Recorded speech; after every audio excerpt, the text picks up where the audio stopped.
नमस्कार बंधुरा आमी Swarnamani Rai and welcome back to my channel Swarnamani Roy lifestyle. बंधुरा तुम्हादेर सकलके जानाई शुभ रथयात्रा। आजकेर এই দিনটা এই ছোট্টখাট্ট রথ নিয়ে রথযাত্রা করার প্রত্যেকের বাড়িতেই কম বেশি হয়ে থাকে। যেই বাড়িতে বাচ্চারা আছে তাদের আবদারে তো করতেই হয়। তো দেখো আমাদের বাড়িতেও সেই একই ব্যাপার। আমার ছেলের যখন 1 বছর বয়স তখন থেকে কিন্তু আমি এই বাড়িতে রথের আয়োজনটা করেছি আর কি। ছোট্টখাট্ট সমস্ত বাচ্চাদেরকে নিয়ে কিছুটা দূর অবধি আমরা যাই রথটাকে নিয়ে। তোমাদের আমি আগের বছর এই দিনের ব্লগটা দিয়েছিলাম, তোমরা অবশ্যই হয়তো দেখে থাকবে। তো দেখো আজকেও সেই দিনটা এসেছে, তো সেই কারণেই দেখো রথটাকে একটু সাজানো হয়েছে ফুল টুল দিয়ে। তারপরে আমার গপু সোনাকে দেখো, গপুর একদম পুরো যে জায়গায় গপু থাকে প্রত্যেক বছরে ওখানেই রাখি, কারণ রথটা তো ছোটো, ওপরের দিকে রাখলে অসুবিধা হতে পারে। তো ওই জন্যই নিচের জায়গাটা যেহেতু একটু বড় মতো আছে ওখানেই গপুকে রেখেছি, জগন্নাথকে রেখেছি। দেখো ওপর থেকে ওপরের একটা থাকে জগন্নাথ আছে, তার নিচের থাকটাতেও আছে, আর একদম নিচের থাকটাতে আমার গপু সোনা আছে। তো যাই হোক, এখন বাজে হচ্ছে বিকেল 4:30 মতো। আজকে সকাল থেকে প্রচণ্ড পরিমাণে বৃষ্টি হয়েছে, তো সেই কারণেই আর কি মানে এতটাই ওয়েদারটা খারাপ ছিল, খুব মন খারাপ হয়ে গেছিলো সকলের। বাচ্চাগুলো যেহেতু এই রথটাকে মানে কেন্দ্র করেই একটা সকলে প্রত্যেক বছর এই সময় আনন্দটা পায়। তো যখন বৃষ্টি হচ্ছিল তাদের মধ্যে থেকেই একজন বাচ্চা ছাতা নিয়ে আমাদের বাড়িতে এসেছিল, যে বলছে দিদি ভাই আজকে রথ টানবে না, এত বৃষ্টি হচ্ছে। তো তখন বাজে হচ্ছে দুপুর 3টে, তখন সেই মাত্র খাওয়া দাওয়া করে আমরা রেস্ট করছিলাম, কিন্তু তখন ওকে বুঝিয়ে বাজিয়ে বাড়ি পাঠানো হলো যে না একটু বৃষ্টিটা থামুক আমরা যাব তারপর। তো দেখো বাইরের ওয়েদারটা দেখো, আমরা রথ নিয়ে বেরিয়ে পড়েছি, এতই বৃষ্টি হয়েছে রাস্তায় জল পুরো জমে গেছে।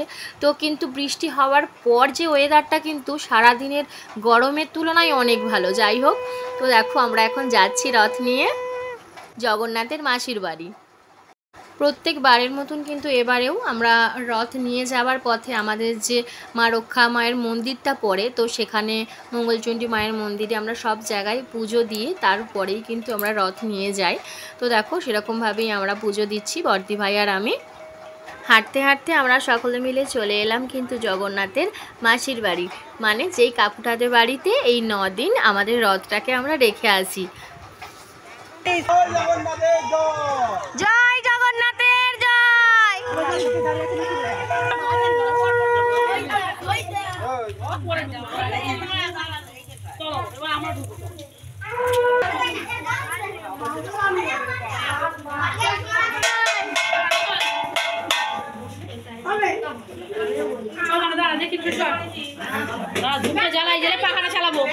কাকিমাদের বাড়ির সামনেটা তো একটু সিঁড়ি মতন ধাপ ছিল, তো সেই কারণেই আর কি ওখান দিয়ে তো রথটাকে গড়িয়ে নিয়ে যাওয়া যাবে না, তাই ও একটু পুরোটাই চাগিয়ে নিয়ে গিয়ে ঘরে রাখলো। আর যেখানে রথটা রাখা হবে সেখানটা দেখো কাকিমা কিন্তু খুব সুন্দর করে আলপনা দিয়ে সাজিয়েই রেখেছিল, খালি রথটা নিয়ে গিয়ে ওখানে বসিয়ে দেওয়া হলো। আর বাচ্চারা যেহেতু অনেকটা হাঁটাহাঁটি করে এসেছে তার জন্যই ওরা একটু পাখার তলায় বসে রেস্ট করছে।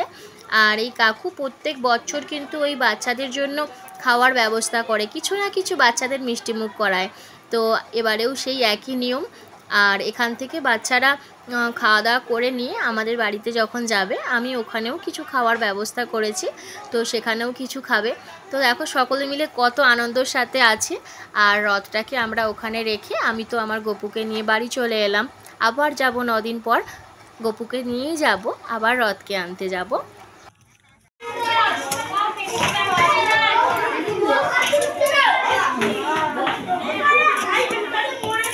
কাকুদের বাড়ি থেকে সকলে যখন আমাদের বাড়িতে এলো, আমাদের বাড়ি থেকেও কিন্তু সকলকে মিষ্টিমুখ করানো হয়েছিল। আর দেখো এখন বারান্দার মধ্যে সমস্ত বাচ্চারা বসে আছে আর ও সকলকে একে একে মিষ্টি দিচ্ছে। শুধু বাচ্চা বললে ভুল হবে, এই সময় কিন্তু প্রত্যেকে বড়রাও আমাদের বাড়িতে আসে। অ্যাকচুয়ালি ব্যাপারটা হচ্ছে কি বলো তো, আমাদের বাড়ির কাছাকাছির মধ্যে কিন্তু সেভাবে কোথাও রথ টান হয় না, কিছুটা দূরে যেতে হবে, অবশ্যই আছে, কিন্তু সকলের তো সেই জায়গায় যাওয়া সম্ভব হয় না। তাই ছোট বড় সকলেই চেষ্টা করে যে একবার হলেও যেন রথের দড়িটা ধরে টান দিতে পারে, তো সেই জন্যই সকলে আসে। আর আমি কিন্তু প্রত্যেকের বাড়িতে গিয়ে বলে আসি। আর দেখো আমাদের বাড়ির সমস্ত কাজ মিটে যাওয়ার পর কিন্তু আমরা তিনজনই যাচ্ছি, বললাম না একটু দূরের দিকে রথ আছে, তো সেখানে আমরা রথ দেখতে যাচ্ছি। আর এখানে দেখো কত ভিড়, আমরা কিন্তু ঠিক সময় এসে পৌঁছেছিলাম, কারণ তখনও কিন্তু এখানে রথটা টান হয়নি, আমাদের জন্যই হয়তো অপেক্ষায় ছিল। তো সেটাই আমার ছেলে বলছিল আর কি, আমি ওর বলা কথাটাই বললাম তোমাদের। তো দেখো এবারে কিন্তু পুরোপুরি রেডি হয়ে গেছে, রথের টান হবে। আর আমার ছেলে, আমি, ও তিনজনই একবার আমরাও এখানেও রথে টান দিয়ে দিলাম।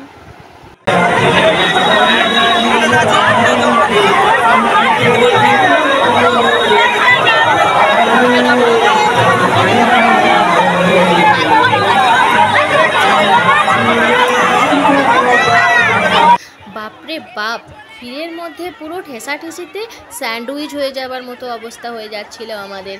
তো যাই হোক, ওখান থেকে আমরা বেরিয়ে একটু বাইরের দিকে এলাম।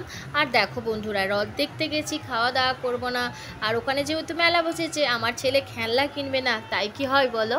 তো ওখান থেকে আমরা বেরিয়ে একটুখানি খাওয়া দাওয়া করলাম, আর আমার ছেলের জন্য একটা খেলনা কিনলাম, তারপরেই আমরা বাড়ি চলে এলাম। সত্যি কথা বলতে কি, সকাল থেকে বিকেল পর্যন্ত প্রচণ্ড মন খারাপ হচ্ছিল যে এত বৃষ্টির মধ্যে কিভাবে কি রথটা টানা হবে। তো ঠাকুরের আশীর্বাদে কিন্তু সব কিছু ভালোভাবে মিটে গেছে। তো বন্ধুরা, জয় জগন্নাথ বলে কিন্তু আজকের ব্লগটা আমি এখানেই কমপ্লিট করলাম। আবারও দেখা হবে নেক্সট ব্লগে। টাটা বন্ধুরা।